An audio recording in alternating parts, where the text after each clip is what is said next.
Hello friends, कैसे हो आप सभी लोग। दोस्तों मैं आप सभी का स्वागत करता हूं यूट्यूब चैनल कैप्टन एग्रो में। दोस्तों जैसा कि आप सबको पता होगा कि जो आपके एग्रीकल्चर सुपरवाइजर का एग्जाम है कब है, 3 मार्च को है। कहने का मतलब आज 1 मार्च है और आपके पास दिन बचा हुआ है एक। एग्रीकल्चर सुपरवाइजर का जो एग्जाम है, एग्रीकल्चर सुपरवाइजर कब है, 3 मार्च को, 3 मार्च 2019 को आपका एग्जाम है। जैसा कि मैंने आपको पहले ही बताया था कि जो एग्रीकल्चर सुपरवाइजर का एग्जाम है एक तरीके से आप सब लोगों के लिए क्या है, गोल्डन चांस है। क्या है, गोल्डन चांस है। गोल्डन चांस है। क्यों है गोल्डन चांस, मैंने आपको पहले भी बताया था। आप काफी टाइम से तैयारी कर रहे हो, अगर आपने पूरा सिलेबस पढ़ रखा है, सारे टॉपिक्स आपने कवर कर रखे हैं, चाहे वो हिंदी हो, राजस्थान जीके हो या एग्रीकल्चर के तीनों सब्जेक्ट हो, एग्रोनॉमी, हॉर्टिकल्चर और एनिमल हस्बेंड्री, अगर आपने ये सब कुछ अच्छे से पढ़ रखा है, कवर कर रखा है, इनकी प्रैक्टिस कर रखी है, इसे मॉडल पेपर बना बना के सोल्व कर रखे हैं, तो आप सब लोगों के लिए बहुत अच्छी बात है, क्योंकि आप एग्जाम में सिलेक्ट हो जाओगे। अब गोल्डन चांस क्यों था, ये वाला जो अभी वैकेंसी निकली है एग्रीकल्चर सुपरवाइजर की, ये गोल्डन चांस क्यों है, मैंने आपको पहले ही बताया था। गोल्डन चांस होने के बहुत सारे रीजन है इसके। कैसे कि अभी सिर्फ एग्रीकल्चर का क्रेज बढ़ने लगा है। ठीक है, आज जब ये मतलब फॉर्म भरने में आए एग्रीकल्चर सुपरवाइजर के, तो इतने ज्यादा भरने में नहीं आए हैं। ठीक है, तो इसकी वजह से आपके लिए गोल्डन चांस है। और दूसरी बात, एग्रीकल्चर सुपरवाइजर की वैकेंसी आगे फ्यूचर में कब निकलेगी इसका कोई पता नहीं है हमें। ठीक है, 2-4 साल बाद निकले, हो सकता है कि 5 साल लग जाए, तो आपके लिए तो एक बहुत अच्छा मौका है। जो एग्रीकल्चर जिन्होंने मतलब 12th में एग्रीकल्चर था, जिनके अभी जिन्होंने 12th पास किया है जस्ट, और एग्रीकल्चर सब्जेक्ट उनके था, अगर आप में से किसी ने भी एग्रीकल्चर सुपरवाइजर का एग्जाम डाला है और अगर आप उसमें सिलेक्ट हो जाते हो, तो इससे अच्छी बात आपके लिए कोई हो ही नहीं सकती। सोच लो यार, जब मतलब लोग ग्रेजुएशन कंप्लीट कर लेते हैं ना, तब भी उनको गवर्नमेंट जॉब नहीं मिलती, नौकरी नहीं मिलती। लेकिन सोचो आपके पास कितना अच्छा मौका है कि आप 12th पास करके आए एग्रीकल्चर से और आपने पेपर दिया किसका, सुपरवाइजर का। ठीक है, और उसमें आप सिलेक्ट हो गए, तो कितनी अच्छी बात है। फर्स्ट में आप एग्रीकल्चर सुपरवाइजर बन गए, कृषि पर्यवेक्षक बन गए,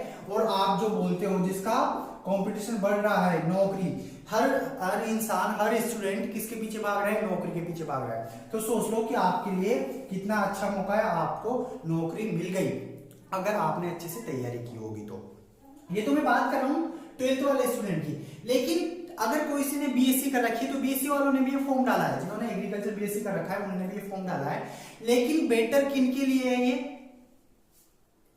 12th एग्रीकल्चर वालों के लिए। कैसे, क्योंकि 11th और 12th बेस पे होता है एग्रीकल्चर सुपरवाइजर का एग्जाम, इसमें ज्यादा हार्ड क्वेश्चन नहीं आते हैं। ठीक है, अगर जिन बच्चों ने कोचिंग की है, अच्छे से कोचिंग गए हैं किसी इंस्टीट्यूट में कहीं पे भी, या फिर उन्होंने सेल्फ स्टडी की है, तो आप सबका सिलेक्शन हो जाए। बेस्ट ऑफ लक आप सबको। आपका एग्जाम 3 मार्च को है। मैं भगवान से आशा करता हूँ, भगवान से प्रार्थना करता हूँ कि आप सबका पेपर बहुत अच्छा जाए और आप सबका सिलेक्शन हो जाए। तो आप लोगों को पेपर कैसे देना है ये मैंने पहले भी बता दिया था, एक बार वापस से रिपीट कर देता हूँ कि जो पेपर है वो आपको बड़े अच्छे से ध्यान से देना है। ठीक है, सबसे पहले आपको टाइम का ध्यान रखना है, टाइम बिल्कुल भी बर्बाद नहीं करना है। उससे पहले मैं आपको बता दूं कि 3 तारीख को एग्जाम है, आज 1 मार्च है, आज 1 मार्च है और आपके पास दिन है कल का। तो सबसे पहला काम आप क्या करें कि अगर आपने अब तक अपने एडमिट कार्ड नहीं निकलवाए, हो सकता है कि बहुत से स्टूडेंट क्या करते हैं, सॉफ्ट कॉपी निकाल रखी है, हमने क्या निकाल रखी है, सॉफ्ट कॉपी निकाल रखी है, तो प्लीज आप इसको हार्ड कॉपी में भी जरूर निकलवा लें। कल का दिन है, तो आप पहले से अपने एडमिट कार्ड वगैरह, अपने एक आइडेंटिटी, आधार कार्ड, एक फोटो, पेन, ये सब कुछ अपने बैग में रख ले। और अपना जो जहां पे एडमिट कार्ड, जो आपने एडमिट कार्ड निकाला है उस पे एड्रेस लिखा होगा कि आपका एग्जाम सेंटर कहाँ पे आया है, वो अच्छे से चेक कर ले कि कहाँ पर है और हम हमारे घर से कितना दूर है, हमें कब निकलना पड़ेगा, हमें ट्रेन से जाना है कि बस से जाना है, किससे जाना है, वो सब कुछ आपको पहले ही देख लेना है। और जहां पे मुझे बस स्टॉप पे जैसे बस उतारेगी, तो वहां से मुझे कितना टाइम एग्जाम सेंटर पे जाने में लगेगा, वहां क्या क्या फैसिलिटीज अवेलेबल है, वो सब कुछ आपको पहले ही ध्यान में रखते हुए चलना है। ठीक है, तो सबसे पहले तो मैं आपसे ये कहूंगा कि आप अपना एडमिट कार्ड निकाल लें और अपना एड्रेस वगैरह अच्छे से देख ले कि कहाँ पर है, जयपुर में आया है, कोटा में आया है, किस जगह पे आया है। और अगर आपको एडमिट कार्ड निकालने में कोई प्रॉब्लम हो रही है तो आप मुझे कमेंट कर सकते हैं, अभी अपने पास कल का दिन है। तो आप सब बिल्कुल अच्छे से ध्यान से पेपर करें। अब पेपर करते हुए कौन कौन सी बातों का ध्यान रखें, मैंने पहले बताया था आपको कि जब आप पेपर करोगे तो 100 क्वेश्चन होंगे हमारे पास। टोटल कितने क्वेश्चन होंगे, 100 क्वेश्चन होंगे, टोटल 100 क्वेश्चन। अब देखो मैं ये नहीं बोल रहा कि सब बच्चों ने तैयारी की है। मैं आपको बता दूं कि ऐसे 1,25,000 लोगों ने अप्रोक्स मतलब इतने फॉर्म भरे हैं एग्रीकल्चर सुपरवाइजर के। तो उनमें से क्या सबने कोचिंग की है? क्या उन सबने तैयारी की है? ऐसा नहीं है। तैयारी करने वाले कुछ ही स्टूडेंट हैं जिन्होंने अच्छे से तैयारी की है, बाकी लोग तो सिर्फ डायरेक्ट पेपर देने जाएंगे। कुछ तो ऐसे भी होंगे कि पेपर देने भी नहीं जाएंगे, किसी को तो पता ही नहीं हुआ कि एग्जाम कब आ गया। तो आप सब इस वीडियो को अधिक से अधिक शेयर करें ताकि उन सबको पता चल जाए कि एग्रीकल्चर सुपरवाइजर का एग्जाम आ गया, 3 तारीख को पेपर है, और एडमिट कार्ड वगैरह निकाल ले। सेंटर कहाँ आया है? कोटा और जयपुर में आपके सेंटर दिए गए हैं। तो मैं क्या बोल रहा था कि ये सारे के सारे लोग जिन्होंने फॉर्म भरे हैं वो सारे के सारे तैयारी नहीं करते हैं। क्यों नहीं करते वो पता नहीं, किसी को तो आलस आ जाते हैं, या कोई सोचता है मुझे तो नहीं बनना, कोई सोचता है वैसे पहले से घर में सब कुछ है, लेकिन ऐसा नहीं है। मैं तो चाहूंगा कि आप सब बिल्कुल अच्छे से पेपर देके आए। जरूरी नहीं है कि पढ़ने वाले का सिलेक्शन होता है, ठीक है। सब अगर किस्मत हो, लक हो, मतलब अगर आपने पढ़ा है, अच्छे से तैयारी की है, तो आपका सिलेक्शन होना पक्का है, आप सबका सिलेक्शन हो जाएगा, ठीक है। तो आप एक बात का ध्यान रखिए कि जो 100 क्वेश्चन आएंगे इनमें करना कैसे है। 20 क्वेश्चन होंगे आपके, 60 क्वेश्चन आपके पूरे एग्रीकल्चर के होंगे। किसके होंगे 60 क्वेश्चन? एग्रीकल्चर के। तो अगर आप एग्रीकल्चर में अच्छी कमांड है, आपकी कमांड अच्छी है एग्रीकल्चर सब्जेक्ट के ऊपर, तो आप उन 60 क्वेश्चन को बढ़िया तरीके से आसानी से कर सकते हो, जिसमें आपको कोई भी प्रॉब्लम नहीं होगी। क्यों नहीं होगी प्रॉब्लम? देखो, जो 60 क्वेश्चन है हमारे एग्रीकल्चर के, वो 3 पार्ट में डिवाइड है। कितने पार्ट में डिवाइड है? 3 पार्ट में डिवाइड है। कौन कौन से है वो पार्ट? पहला तो है हमारे पास एग्रोनॉमी। एग्रोनॉमी के कितने क्वेश्चन है? 20 क्वेश्चन। हॉर्टिकल्चर के कितने क्वेश्चन है? 20 क्वेश्चन। अगला है एनिमल हस्बेंड्री, इसके कितने क्वेश्चन है? 20 क्वेश्चन। तो जो ये 60 क्वेश्चन है ना, एग्रीकल्चर वाले स्टूडेंट है, अगर उसने 12th अच्छे से पढ़ी होगी, कोचिंग अच्छे से की होगी, या वो बीएससी एग्रीकल्चर कर रहा है, अच्छे से पढ़ रहा है, तो मैं यहाँ पे आप सबको बताना चाहता हूँ कि आप इन 60 क्वेश्चन में से कम 50 क्वेश्चन बिल्कुल राइट कर सकते हो, क्योंकि इतने ज्यादा हार्ड क्वेश्चन नहीं आते एग्रीकल्चर में, बनते ही नहीं है इतने ज्यादा हार्ड क्वेश्चन, बहुत इजी क्वेश्चन आते हैं। आप जब पेपर देखोगे तो आपको पता चल जाएगा कि कितने इजी क्वेश्चन आते हैं। आप चाहो तो एग्रीकल्चर सुपरवाइजर 2012 का 2015 का पेपर देख सकते हो, उसमें क्वेश्चन देख सकते हो कि कैसे क्वेश्चन आए हैं। मैंने अपलोड कर रखा है, आप उन दोनों पेपर को जाकर जरूर देख ले, उससे आपको एक आइडिया मिल जाएगा कि क्वेश्चन कैसे आते हैं।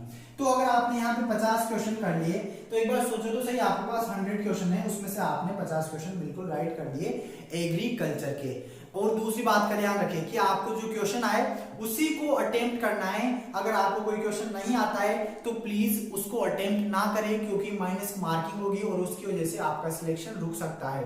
तो आपको चाहे 40 क्वेश्चन आए, 50 आए, 60 आए, 70 आए, 80 आए, 90 या 100, आप सिर्फ राइट क्वेश्चन ही अटेम्प्ट करें। आप आंख बंद करके अक्कड़ बक्कड़ बम्बे बोर्ड डीपे टिका तो ऐसा करके ना लगाए, वरना आपका आंसर गलत हो सकता है। एक क्वेश्चन आपके लिए परेशानी बन सकता है। तो प्लीज आप राइट क्वेश्चन को ही करें। और जहां तक मैं बोलूंगा, आप 60 के 60 क्वेश्चन कर लोगे एग्रीकल्चर की, अगर आपने अच्छे से तैयारी की है, सारी वीडियोस देखी है, क्योंकि मैंने इतने सारे जो क्वेश्चन होते हैं एग्रीकल्चर के जितने बनते हैं, सारे के सारे क्वेश्चन मैंने यहाँ पर करवा रखे हैं। और आपने सेल्फ स्टडी भी की होगी, कोचिंग की होगी, तो वहां से भी आपने पढ़ा होगा। अब बात करें कि 50 क्वेश्चन तो हम यहाँ से राइट कर लेंगे।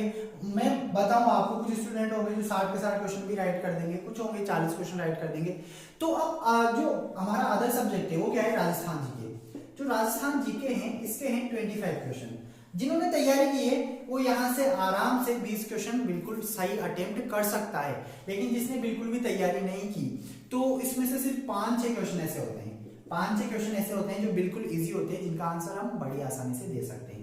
तो 5-6 क्वेश्चन आप अटेम्प्ट करें बिल्कुल अच्छे तरीके से। मैं तो आपको ये बोलूंगा कि इसमें से अगर आप थोड़ा सा भी पढ़ा होगा ना, तो आप आराम से 15 क्वेश्चन यहाँ से कर सकते हो, बिल्कुल इजी वे में। बिल्कुल इजी क्वेश्चन आते हैं, इससे ज्यादा हार्ड क्वेश्चन राजस्थान जीके से नहीं आते हैं। अब बात करें 15 क्वेश्चन हिंदी के।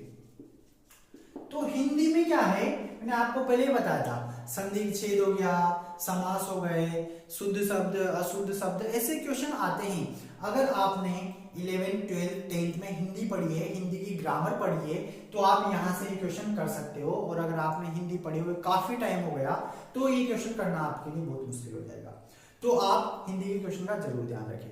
तो इसलिए मैं आपसे बोल रहा हूँ कि सबसे पहले आप एग्रीकल्चर के क्वेश्चन करें। क्यों करें एग्रीकल्चर के? क्योंकि अभी आप प्रेजेंट टाइम पे एग्रीकल्चर पढ़ रहे हो और तो आपको ये सारे क्वेश्चन बिल्कुल अच्छे से याद होंगे। इसलिए आप पहले एग्रीकल्चर के क्वेश्चन करें, फिर राजस्थान जीके के करें, फिर हिंदी के करें।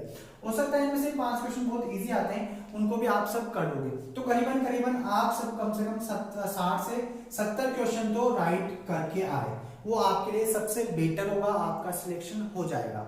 आई होप मैंने ये आप लोगों को जो समझाया या आपको समझ में आया होगा।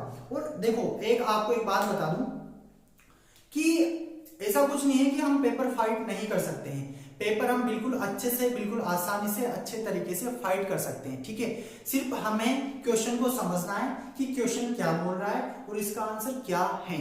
जब हम क्वेश्चन पढ़ते हैं ना, तभी उस क्वेश्चन में आंसर निकल जाता है कोई सा भी क्वेश्चन का। सिर्फ अगर हमें थोड़ा सा आइडिया भी होता है तो आइडिया हमें लगाना पड़ेगा, ठीक है। हम इतना हमारा माइंड वो होता है कि हाँ हमने पहले पढ़ा था और इसका आंसर ये है, इस टाइप से आप जरूर क्वेश्चन करें। ऐसे नहीं कि आप गलत क्वेश्चन कर रहे हो, क्वेश्चन पढ़ा, अरे हाँ इसका तो आंसर बी हो सकता है, इसका बी हो सकता है, लगा दो लगा दो लगा दो।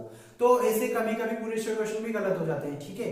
तो आप बिल्कुल अच्छे से क्वेश्चन करें, जो राइट क्वेश्चन है उनको कम से कम उनकी माइनस मार्किंग ना हो। अगर आप गलत करोगे तो माइनस मार्किंग होगी और आपके नंबर कट जाएंगे।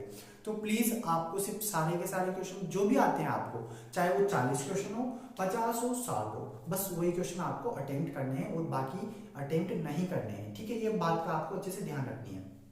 अब देखो, और जैसा कि मैंने बताया गोल्डन चांस, इस बात को अपने माइंड में जरूर रखिए। गोल्डन चांस है बिल्कुल आपके लिए, क्योंकि इतना ज्यादा कंपटीशन अभी प्रेजेंट टाइम पे है नहीं है। मतलब बिल्कुल भी इतना ज्यादा कंपटीशन नहीं है। अगर आगे आने वाले सालों की अपेक्षा में देखा जाए तो एग्रीकल्चर का क्रेज अब बढ़ रहा है, मतलब बहुत ज्यादा बढ़ रहा है। तो आई होप आप लोगों को ये जो भी मैंने समझाया है आपको समझ में आया होगा कि आपको पेपर कैसे करना है। अपना एग्जाम सेंटर देख लेना है अच्छे से कि कहाँ पर है, वहां बस स्टैंड से या रेलवे स्टेशन से हमें वहां जाने में कितना टाइम लगेगा, क्या हमें वहां कोई ऑटो वगैरह मिलेगा, ये सब कुछ आप पहले से ही पता कर लें। अपना एग्जाम सेंटर पहले से पता कर लें कि कहाँ पर है। और आप सबको मेरी तरफ से बेस्ट ऑफ लक, और आप सबको बहुत बहुत धन्यवाद। Thank you so much friends कि आपने कैपिटल एग्रो चैनल को 40,000 सब्सक्राइबर दिए, इसके लिए मैं आप सबका बहुत बहुत धन्यवाद करता हूं। Thank you so much friends. हाँ, और दोस्तों अभी थोड़े दिन पहले से ही मैंने यहाँ पर एग्रीकल्चर जो कैपिटल एग्रो चैनल है, इस पे मैंने रीजनिंग और राजस्थान जीके की वीडियो डालने लग गया हूँ। मतलब राजस्थान जीके और रीजनिंग वगैरह, मतलब जितने भी कॉम्पिटिशन एग्जाम होते हैं उन सब की तैयारी में आपको कैपिटल एग्रो चैनल पे करवाऊंगा। बस आप साथ बनाए रखें। और अगर आप लोगों को ये वीडियो अच्छी लगी हो तो प्लीज इसको अपने दोस्तों में अधिक से अधिक शेयर करें। जो भी आप सोशल मीडिया पे, व्हाट्सएप पे जो भी आप चलाते हो, उन सब पे इस वीडियो को शेयर जरूर करें। और अगर आप लोगों को ये वीडियो अच्छी लगी हो तो प्लीज इसको लाइक करें और अपने दोस्तों में अधिक से अधिक शेयर जरूर करें। और कमेंट करना ना भूलें, कमेंट जरूर करें। आप कमेंट में जय जवान जय किसान जरूर लिखें। थैंक यू फ्रेंड्स, मिलते हैं जल्दी अगली वीडियो में। मैं आपके लिए जल्दी अगली वीडियो लेके आऊंगा कल, जिसमें हम थोड़ी और बात करेंगे एग्रीकल्चर सुपरवाइजर के एग्जाम के बारे में। आप सबको मेरी तरफ से best of luck. Thank you so much friends, मिलते हैं जल्दी अगली वीडियो में। तब तक के लिए नमस्कार।